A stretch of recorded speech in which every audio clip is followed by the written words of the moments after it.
ఈటెలకు CM Revanth Reddy bumper offer. శాసనసభ ఎన్నికల టైంలో తెలంగాణలో రాజకీయం ఎంత రంజుగా సాగిందో, ఎన్నికల ఫలితాల తరువాత కూడా అంతకు మించి రెట్టింపు స్థాయిలో ఆసక్తిగా మారాయి.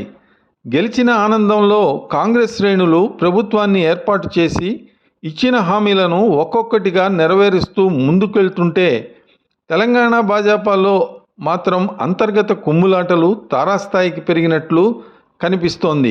తెలంగాణ అసెంబ్లీ ఎన్నికల్లో భాజపా ఆశించిన దానికంటే తక్కువ సీట్లు రావడంతో ఆ పార్టీ అంతర్గత విభేదాలు మరింత రంజుకున్నాయి. కొన్నాళ్లుగా పార్టీలో బడా నేతల మధ్య కోల్డ్ వార్ నడుస్తోంది.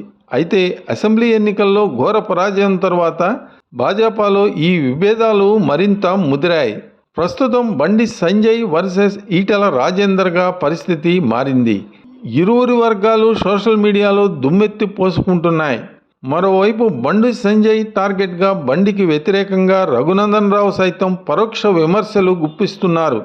ఈటెల బీజేపీలో చేరినప్పటి నుండి భాజపాలో అంతర్గత కుమ్ములాటలు నడుస్తున్నాయి.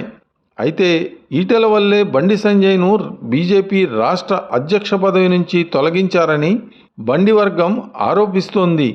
బండి సంజయ్ను అధ్యక్షుడిగా ఉంచి ఉంటే తెలంగాణలో జరిగిన అసెంబ్లీ ఎన్నికల ఫలితాల పరిస్థితి మరోలా ఉండేదని బండి వర్గం వారు ఆరోపిస్తున్నారు. అయితే బండి వర్గం ఆరోపణలకు అంటే ధీటుగా ఈటెల వర్గం స్ట్రాంగ్ కౌంటర్లు ఇస్తోంది.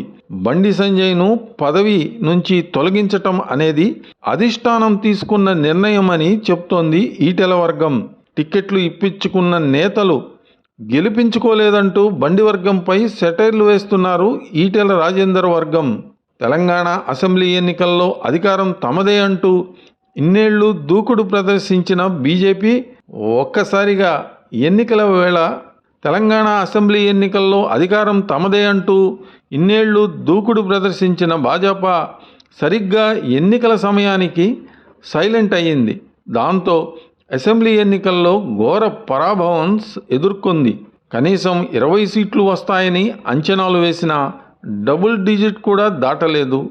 కేవలం 8 స్థానాల్లో మాత్రమే భాజపా గెలుపొందింది. వీరిలో ఒక్క రాజాసింగ్ మినహా మిగతా వారంతా కొత్తవారే కావటం విశేషం.